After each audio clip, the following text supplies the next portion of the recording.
सभी साथियों को मेरा प्यार भरा नमस्कार।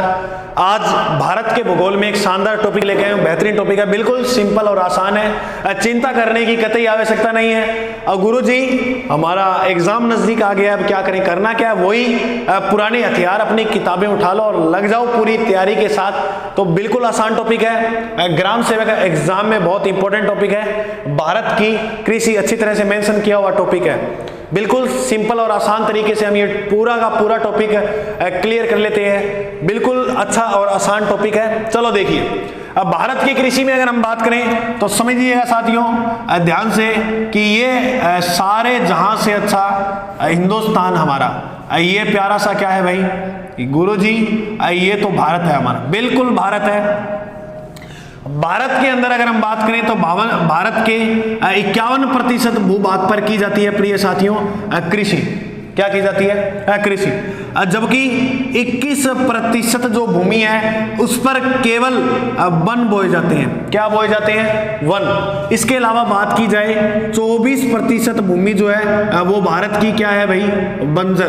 क्या है? बिल्कुल बंजर। और 6 से 4 है, और 4% जो भूमि है प्रिय साथियों वो है 4 है गाय के लिए। तो बिल्कुल सिंपल सा है, 51% भूमि पर कृषि, 24 पर बंजर, 21% भूमि पर वन उगाए जाते हैं, और 4% भूमि जो है वो कैसी है? चारागाह। इनको साथ साथ नोट बना लेना, जैसे जैसे मैं उतारूं वैसे वैसे आप भी उतार लेना। अब बात करें साथियों कृषि की। कृषि की अगर हम बात करें तो कृषि की वो जो प्राथमिकता दी गई थी, क्या भाई? अप्राथमिकता। कृषि को जो प्राथमिकता दी गई थी प्रिय साथियों याद रखना, प्रथम पंचवर्षीय योजना में। कौन सी योजना में? पंचवर्षीय योजना। और कौन सी? प्रथम। भाई साहब इसके बाद आपको याद रखनी है इस प्रथम पंचवर्षीय योजना का समय क्या था।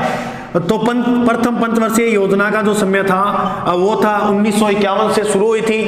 5 साल होते हैं, 5 जोड़ दो कितने हो गए? क्या गुरुजी 56 हो गए। तो बिल्कुल इसका जो समय था वो 1951 से 56। प्रथम पंचवर्षीय योजना में कृषि की जो वृद्धि दर रही थी, वृद्धि दर वो प्रिय साथियों रही थी 2.71%। और याद रखना इसी के साथ साथ कि ये जो प्रथम पंचवर्षीय योजना थी यह हेराल्ड डोमर मॉडल पर आधारित थी। तो ये भी कई बार एग्जाम में पूछ लिया जाता है किस मॉडल पर आधारित थी? हेराल्ड डोमर मॉडल पर। हमारे संविधान के अंदर आपको पता हो वर्तमान में कितनी अनुसूचियां हैं? 12। और 12 अनुसूचियों में से 7वीं जो अनुसूची है आप सभी जानते हो, इस 7वीं अनुसूची के अंदर व्याख्या बिल्कुल 6 से 7 6 से सूची, इनके अंदर सूचियों का वर्णन है। और ये भी आप सभी जानते हो कि सूचियां साथियों कितनी है? 3। संघ सूची, राज्य सूची, समवर्ती सूची। जबकि कृषि का जो विषय वो कौन सी सूची का विषय है? तो साथियों याद रखना कृषि जो है वह संविधान की राज्य सूची का विषय है। इसको भी बात ध्यान से याद रखना। और इसके बाद हम बात करें कि भारत के प्रथम कृषि खाद्य मंत्री कौन थे, तो इसको भी याद रखना, यह थे डॉक्टर राजेंद्र प्रसाद जी। कौन थे साथियों? डॉक्टर राजेंद्र प्रसाद जी। और इसी के साथ साथ याद रखना कि भारत के प्रथम राष्ट्रपति के पद पे भी जो नियुक्त किए गए थे वो किसे किया गया था? डॉक्टर राजेंद्र प्रसाद को। संविधान सभा का जब गठन हो रहा था, प्रथम जो स्थायी अध्यक्ष, जैसे पटवारी के एग्जाम में पूछा गया प्रश्न था, स्थायी अध्यक्ष जो बनाया गया था साथियों वो भी किससे बनाया गया था? डॉक्टर राजेंद्र प्रसाद जी को। तो बिल्कुल सिंपल सी बातें हैं। इसके अलावा और हमें क्या याद करना है? तो देखिएगा, अगर हम बात करें कृषि में तो आपने गेहूं का नाम सुना होगा, बिल्कुल गुरुजी सुना है गुरुजी। इसके अलावा हमने चावल का नाम भी सुना है, क्योंकि देखो सर्वप्रथम प्रारंभ में जो उद्गम के अंदर फसलें आई थी उसमें से नाम मेंशन होता है गेहूं का, और दूसरा जो नाम है वो होता है चावल का। इसके अलावा 3 नंबर पे जो नाम देखने को मिला था वो देखने को मिला था सब्जियों का। अगर इनकी बात करें, अगर गेहूं, चावल और सब्जियों की बात करें तो इसके अंदर जो पहला स्थान रखता है वो रखता है चीन। कौन रखता है? चीन। अगर हम बात करें कि इसके अंदर दुनिया में दूसरा जो स्थान रखता है वो कौन रखता है, तो प्रिय साथियों जो दूसरा स्थान रखता है वो हमारा देश भारत रखता है। तो बिल्कुल सिंपल सी बात है, इसको भी आप कंठस्थ करना साथ साथ में। तो अभी सामान्य परिचय ही करवाऊंगा। चलते ये सामान्य परिचय यानी पृष्ठभूमि तैयार करें, सारी सामान्य परिचय के अंदर हम बात मेंशन करते रहेंगे। तो इतनी बात उम्मीद करूंगा आपको समझ में आई। ओके गुरुजी, आगे मान समझ में बढ़िया आगे, तो चला आ गया, बिल्कुल चलो गुरुजी। तो देखो इसके अलावा हम बात करें तो देखिएगा कृषि के साथ साथ तो गुरुजी भारत में प्रथम जिसका स्थान है, जैसे आपने बताया कि जो गेहूं है, बिल्कुल बताया। तो गुरुजी जैसे बात करें चावल की, बिल्कुल अभी बताया था कि इसमें पहला स्थान तो चीन का है और दूसरा स्थान हमारे किसका है, भारत का। लेकिन प्रश्न पूछ ले कि गेहूं का भारत में सर्वाधिक उत्पादन कहां होता है, तो याद रखना उत्तर प्रदेश के अंदर, जबकि चावल का सर्वाधिक उत्पादन होता है वेस्ट बंगाल के अंदर, यानी पश्चिमी बंगाल में। ये साथ साथ बात लिख लेना। इसके साथ ऐसे ही अगर आपसे प्रश्न पूछा जाए, ये आता है बार बार प्रश्न आता है कि भारत में प्रथम उत्पादन में स्थान जो है वो किस किस का है, तो भारत में भैया पहला स्थान रखता है आम। इसके बाद हम बात करें काली मिर्च, काली मिर्च के बाद हम बात करें नारियल, और नारियल के बाद अगर हम बात करें काजू, काजू के बाद बात की जाए तो नाम आएगा नींबू, नींबू के बाद अगर बात की जाए तो नाम आएगा हल्दी का, और हल्दी के बाद प्रिय साथियों बात की जाए तो नाम आएगा अदरक का। किसका नाम आएगा, अदरक का। तो ये भी बिल्कुल सिंपल है, आपको याद हो जाएगा। तो भारत में प्रथम स्थान इनका है, पता लगा, बिल्कुल गुरुजी पता लगा। अब इन सभी को मद्देनजर रखते हुए आपने कृषि को बढ़ावा देने के लिए संस्थान खोले गए थे। किसके लिए, कृषि के विकास के लिए। बिल्कुल पढ़े हैं, हाँ गुरुजी हमने बहुत पढ़े हैं। कृषि के विकास के लिए संस्थान खोले गए और जिनमें से महत्वपूर्ण संस्थान के नाम आएंगे दो। कौन कौन से, पहला जो संस्थान खोला गया था उसका नाम था नाबार्ड बैंक, सभी को पता है। और ये प्रश्न भी आता है कि नाबार्ड बैंक की जो स्थापना हुई थी वो कब हुई थी, तो प्रिय साथियों नाबार्ड बैंक की जो स्थापना की गई थी वो 12 जुलाई 1975 ईस्वी में की गई। कब की गई, 12 जुलाई 1975 में। तो गुरुजी दूसरा जो खोला गया था, दूसरा जो बैंक खोला गया उसका नाम क्या था, तो प्रिय साथियों उसका नाम था RRB। गुरुजी इसका मतलब ये कि रीजनल रूरल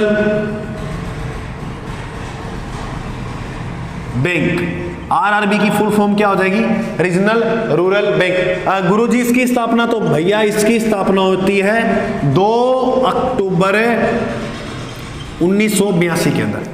इसकी स्थापना कब हुई थी, 2 अक्टूबर 1982 में। इसी के साथ याद रखना है, आपने नाम सुना है हरित क्रांति का, बिल्कुल गुरुजी सुना है, और ये एग्जाम की दृष्टि से भी इंपॉर्टेंट रहता है, बिल्कुल रहता है। याद रखना कि हरित क्रांतियां 2 हुई थी। कितनी हुई थी, 2। सबसे पहले बात करते हैं पहली जो हरित क्रांति है वो क्या था, तो हमारे इस तरह से ये रहा महाद्वीप है जिसका नाम है उत्तरी अमेरिका, और इसके जस्ट दक्षिण में एक और अमेरिका है जिसे बोलते हैं दक्षिणी अमेरिका। अगर हम बात करें तो ये संयुक्त राष्ट्र अमेरिका ही है, बिल्कुल है। तो अमेरिका का एक व्यक्ति था जिसका नाम था नॉर्मन अर्नेस्ट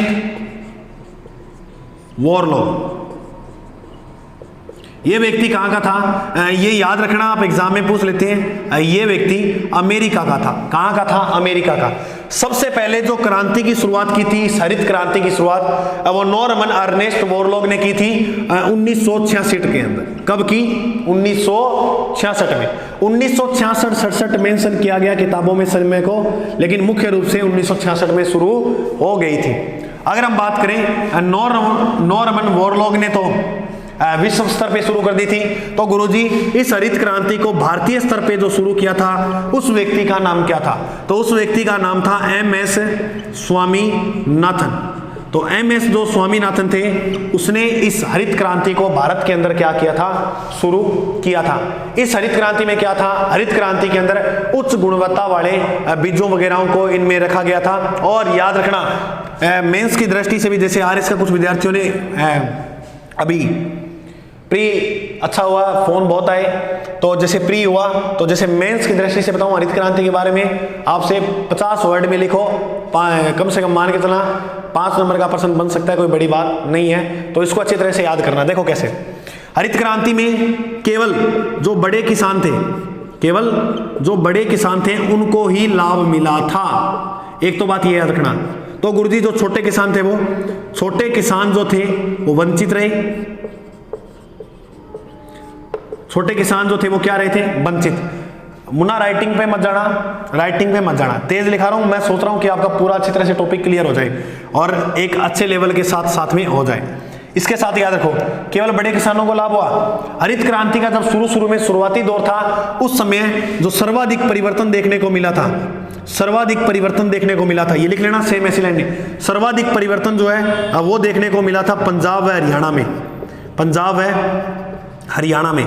तो गुरुजी अन्य राज्यों में परिवर्तन देखने को नहीं मिला। और इसी के साथ साथ याद रखना कि जो हरित क्रांति थी, इसमें से बिहार और ओडिशा जैसे जो राज्य थे वो पिछड़ गए थे। तो कौन से राज्य पिछड़ गए थे? बिहार और ओडिशा जैसे जो राज्य थे वो पिछड़ गए थे। प्रथम हरित क्रांति में बिहार ओडिशा जैसे राज्य क्या थे? पिछड़ गए थे। तो लाभान्वित कौन से हुए थे? पंजाब और हरियाणा। आप सभी जानते हो कि जो हरित क्रांति है वो खाद्यान्न फसलें हेतु है, और खाद्यान्न फसलों की अगर हम बात करें तो उसमें उस समय जो उद्भव में आए थे, मैंने शुरू में बात बता दी थी, गेहूं और चावल ज्यादातर उत्पादन में आ रहे थे।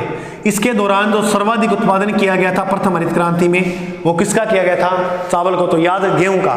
तो याद रखना कि प्रथम हरित क्रांति में जो प्राथमिकता दी गई थी वो किसे दी गई थी?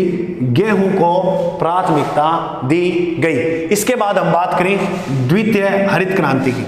तो प्रिय साथियों, द्वितीय हरित क्रांति का जो टाइम माना जाता है वो 1983 से 84 माना जाता है। और इसके साथ याद रखना कि द्वितीय हरित क्रांति को सदाबहार क्रांति के नाम से भी जाना जाता है। तो सदाबहार क्रांति किसे कहते हैं? इसी द्वितीय हरित क्रांति को कहा जाता है। कई बार हम पढ़ाते हैं तो कहते हैं गुरुजी सदाबहार क्रांति किसी हुआ, तो हरित क्रांति कोई नाम तो सदाबहार हो, है कौन? नहीं, बिल्कुल सिंपल। इसके साथ साथ याद रखोगे सदाबहार क्रांति के बाद जो द्वितीय हरित क्रांति है, इसके अंदर भी खाद्यान्न फसलों को रखा गया था, लेकिन द्वितीय हरित क्रांति के अंदर जो शामिल किए गए थे वो 14 राज्य थे। कितने राज्य थे? 14। वह 169 जिलों को मेंशन किया गया था। और याद रखोगे जो द्वितीय हरित क्रांति थी वो भी चावल और गेहूं के उत्पादन के लिए थी। बिल्कुल थी गुरुजी। तो याद रखना द्वितीय हरित क्रांति में जो प्राथमिकता दी गई थी वो किसे दी गई थी? चावल को। क्योंकि 169 में से 109 जिले ऐसे थे जिन्होंने सर्वाधिक जो उत्पादन किया था वो किसका किया था? चावल का। तो 109 ऐसे जिले थे जिसने सर्वाधिक किसका उत्पादन किया? चावल का उत्पादन किया था। तो बिल्कुल समझ में आ गई था ना, बिल्कुल आसान सो है। अब वो सारे सारे थे यहाँ कौन लिखी जाओ थे, क्या लिखोगा? पहली बार टेलीग्राम चैनल का लिंक दिया हुआ है, वहाँ ये पीडीएफ डाली हुई है साथ में जियोग्राफी की, वहाँ मिलती है, ठीक है। नहीं मिलती, अगर आप चाहते हो गुरुजी हम क्लास से पढ़ाना चाहेंगे तो क्लास से जैसे जैसे मैं बोल रहा हूँ मेरे बोलने पर भी ध्यान दो, तो साथ साथ इस तरह से उतार लो, ठीक है। अब मैं प्रयास करूँगा क्लास आपको डेली के थोड़ा सा कमेंट में बता दो कि किसकी क्लास लाई जाए, आपको कौन से सब्जेक्ट की ज़्यादा आवश्यकता है, तो वही कर देंगे शुरू, कोई बात नहीं है। जीके का सारा पोर्शन आप ही, और चैनल पे नया हो तो सब्सक्राइब कर लियो, थाने बार बार ना कहना पड़े, मन भी आप सबको लगा थाने कहूँ, और थोड़ा सा ग्रुप ग्राम में शेयर कर दिया करो, क्यों यार थाने हैं। तो इतो बात समझ में आ गया, ठीक है। तो देखो आगे पे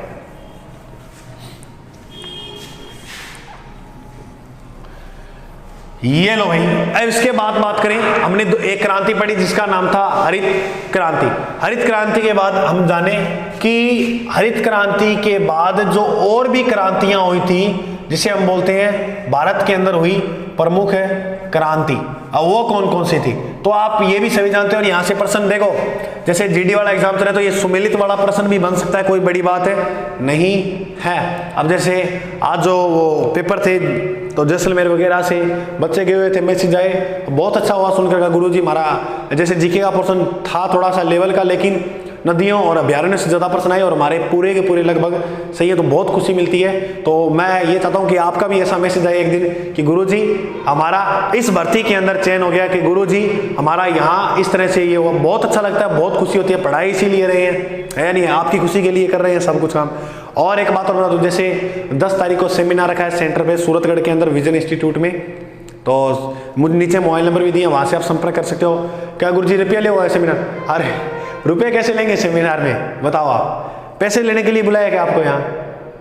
कुछ से अनुभवी व्यक्ति आपको बताएंगे कि इस तरह से ये तैयारी करनी चाहिए। जैसे मेरा प्रयास है, मैंने ग्राम विकास अधिकारी को बुलाया, हमारे सेकंड ग्रेड और फर्स्ट ग्रेड स्कूल लेक्चरर को भी बुलाया है। तो मेरा प्रयास है जिन जिन व्यक्तियों से, 2 स्टार को भी बुलाया है, तो जितना थानेदार साहब को मतलब है ना, तो मेरा जितना प्रयास था उनको बुलाया। बस आप पहुंचना, जितने ज़्यादा कोई आस पड़ोस में जो पढ़ने का इच्छुक हो और पढ़ाई का मन भी ना करता हो उनको भी ले आना, क्योंकि मोटिवेशन आपसे वो करवा सकता है जो जिसने आपकी कल्पना भी नहीं की, जिसने आप जब कभी आपने कोई चीज़ सोची भी नहीं होगी, वो चीज़ आपको मोटिवेशन करवा सकता है। तो अच्छे अच्छे व्यक्ति मिलेंगे आपको, जरूर सेमिनार में सभी पधारिएगा, बिल्कुल निःशुल्क है। तो देखूंगा मैं कौन कौन आएंगे और सभी मिलेंगे भाई सेमिनार के अंदर, ठीक है। अब देखो प्रमुख क्रांतियां, जैसे क्रांतियां कौन कौन सी हुई थी, हम बात करें कि भूरी क्रांति हुई थी, बिल्कुल हुई थी। अब मैं क्रांति का नाम नहीं लिखूंगा आगे, एक में लिख देता हूं, ये लो भूरी क्रांति। अब सीधा सीधा नाम लिख रहा हूं, भूरी क्रांति बिल्कुल हुई थी गुरुजी, लाल क्रांति भी हुई थी, बिल्कुल हुई थी गुरुजी, पीली क्रांति भी हुई थी, बिल्कुल याद करा दूंगा, देखते रहना, मिनट में याद कर लेंगे तो लंबी चौड़ी बात को नहीं। लाल, पीली, भूरी, काली, काली के बाद श्वेत, इसके बाद रजत क्रांति थी, हाँ थी। रजत के बाद याद रखना ग्रे, ग्रे को धूसर क्रांति भी कहते हैं। क्या कहते हैं? धूसर क्रांति। इसके बाद याद रखना सनराइज क्रांति, गोल्ड क्रांति, बादामी क्रांति, और कोई बच गई? हाँ गुरुजी बच गई, किसी बच गई भाई? इंद्र धनुष क्रांति। चलो सल्टा दिया, कितनी क्या? गुलाबी क्रांति हो गई है गुरुजी को नहीं, कोई बात नहीं, ये लो भाई गुलाबी क्रांति। देखो भूरी क्रांति जो थी वो किसके उत्पादन के लिए थी? उर्वरता उत्पादन, क्योंकि हरित क्रांति के अंदर गेहूं और चावल को तो प्राथमिकता दी गई थी, लेकिन और कोई, अब गेहूं और चावल अकेलो जीवन यापन को नहीं उसके, तो और भी चीज़ों की आवश्यकता है। उसके लिए क्या किया? अनेक क्रांतियां और शुरू की गई। जैसे भूरी जो क्रांति थे वो तो उर्वरता उत्पादन हेतु थी। लाल क्रांति, टमाटर कैसा रंग का होता है? लाल गुरुजी होता है। और मांस कैसा रंग का होता है? मांस भी लाल होता है। तो टमाटर और मांस के लिए जो क्रांति लाई गई थी वो लाल। पीली, पीला रंग की होगा गुरुजी सरसों, बिल्कुल सरसों होती है। और सरसों के लिए क्रांति कौन सी लाएगी? पीली क्रांति। सरसों किसके अंदर आती है? तिलहन की फसलों में। किसमें आती है भाई? तिलहन की फसलों में। और एक बात और याद रखियो कि तिलहन की फसलों में सारों ज्यादा जिको तेल निकला है वो निकला है अरंडी को। वो प्रश्न ऐड हुआ है, याद रखियो वनपाल में आयो कि तिलहन की फसलों में सर्वाधिक तेल किसका निकलता है? अरंडी का। काली, काली, काला काला, काला काला गड्डी विच काला क्यों है? कालो हुआ गुरुजी अफीम, काला हो गया अफीम और पेट्रोल। अफीम और पेट्रोल उत्पादन हेतु कौन सी थी? काली। श्वेत रंग का होता है दूध, तो दूध उत्पादन हेतु श्वेत क्रांति। रजत, रजत रजत अंडा, अंडा चेपोगे थे क्या गुरुजी? कौन खाओ? बढ़िया बात है, ना खाओ तो। ग्रे और दूसर, सीमेंट के लिए जो क्रांति थी वो कौन सी थी? ग्रे या दूसर। सनराइज, ये इलेक्ट्रॉनिक उद्योगों के लिए थी। इलेक्ट्रॉनिक उद्योगों के लिए जो क्रांति चलाई गई थी उसका नाम क्या था? बिल्कुल आसान है, सनराइज। गोल, गोल होता है आलू, आलू के उत्पादन हेतु जो क्रांति थी उसका नाम क्या था? गोल क्रांति। बादामी, मसाला उत्पादन हेतु जो क्रांति थी वो कौन सी थी? बादामी। इंद्रधनुष, ये जितनी भी क्रांतियां हुई थी इन सभी क्रांतियों पर निगरानी रखने हेतु जो क्रांति चलाई गई थी, जो क्रांति लाई गई थी उसका नाम क्या था? इंद्रधनुष। और सभी जानते हो कि जो गुलाबी क्रांति है, गुलाबी क्रांति थी वो झींगा मछली उत्पादन हेतु थी। ये था सिर्फ इस भारत की कृषि की सामान्य परिचय की बात मानो आप। ये क्या था इसका? सामान्य परिचय। मन मत भटकाइएगा कि गुरुजी और थोड़ा और कर लें, बहुत करवा दिया है, बहुत है। अब कृषि को प्रभावित करने वाले कारक एक ये, और कौन कौन सी फसल चक्र पढ़ेंगे इसके बाद, और उसके बाद कि भारत में किस किस फसलों का और कहां कहां सर्वाधिक उत्पादन होता है, ये बात भी जानेंगे, वो जानेंगे अगले भाग में। तब तक के लिए आप यूं करना कि इसका जो अगला भाग है ना वो पहली बात तो नीचे आ जाएगा, नहीं आएगा प्लेलिस्ट में जाना, उसमें लिखा होगा भारत का भूगोल, और भारत के भूगोल पे क्लिक करोगे तो कृषि के दोनों टॉपिक पास पास मिल जाएंगे। 2 भाग में इस क्लास को हम पूरा बना देंगे। एक भाग में तो ये कौन बनाऊँ कि मैं भी इंप्रेशन फेंको, ये मान लो, ठीक है। तो प्रिय साथियों, जय हिंद, खुश रहिए, मुस्कुराते रहिए, मिलते हैं अगले भाग में।